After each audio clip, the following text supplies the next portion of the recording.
சித்ரா, என்னாச்சு? ஏன் சண்டை போடுறீங்க? பாருங்க நீ, இந்த கொடி இவங்களுக்கு தான் சொந்தமா? நம்ம துணியை காய போடக்கூடாதுன்னு பிரச்சனை பண்ணிட்டு இருக்கா. ஹே, இவள அண்ணின்னு கூப்பிடாத நான் எத்தனை வாட்டி சொல்லிருக்கேன். எனக்கு அண்ணினா இவங்கதான், வேற எவளுக்கும் அந்த தகுதி கிடையாது.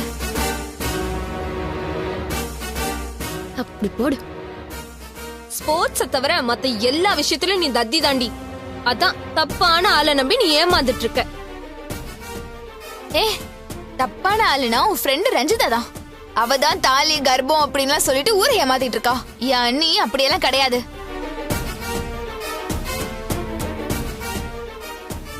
எனக்கு ஒரு விஷயம் மட்டும் புரியவே இல்லடி. வித்யாக்கா அவங்க சுயநலத்துக்காக இவளுக்கு சப்போர்ட் பண்றாங்க. இவ உனக்கு என்னடி பண்ணா? இவளுக்காக நீ எதுக்கு காவடி தூக்கிட்டு இருக்க? நீ உன் ஃப்ரெண்டுக்கு சப்போர்ட் பண்ற மாதிரி இவன் எனக்கு ஆதரவா பேசிட்டு இருக்கா. அதுல உனக்கு என்ன பிரச்சனை? ஒரு கிரிமினல கண்மூடித்தனமா நம்பிட்டு இருக்காங்கல்ல, அதுதான் பிரச்சனை. ஏ, ஓவரா பேசாத. கல்பனா அண்ணி ரொம்ப ஸ்வீட். என்ன வேவு பார்க்க மாட்டாங்க, யாருக்கிட்டயும் போட்டு கொடுக்க மாட்டாங்க. கேவலமான காரியத்தெல்லாம் உன் ஃப்ரெண்டு தான் நல்லா செய்வா. உன் மேல அக்கறை காட்டுற ரஞ்சிதா வில்லி வேஷம் போடுறவ உனக்கு நல்லவளா?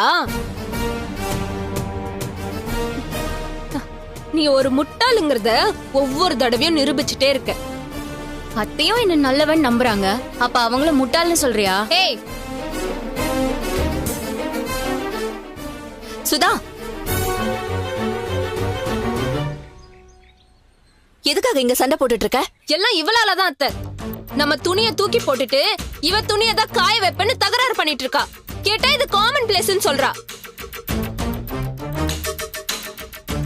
சித்ரா, இது காமன் பிளேஸ் தான். ஆனா இந்த கொடி உன் மாமா கட்டினது.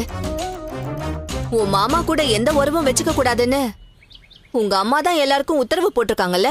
அவர் கட்டின கொடியில நீ துணிய காய போட்டா உனக்கு தான் அடி விழும். அடி வாங்க நீ தயார்னா தாராளமா நீ காய போட்டுக்கோ.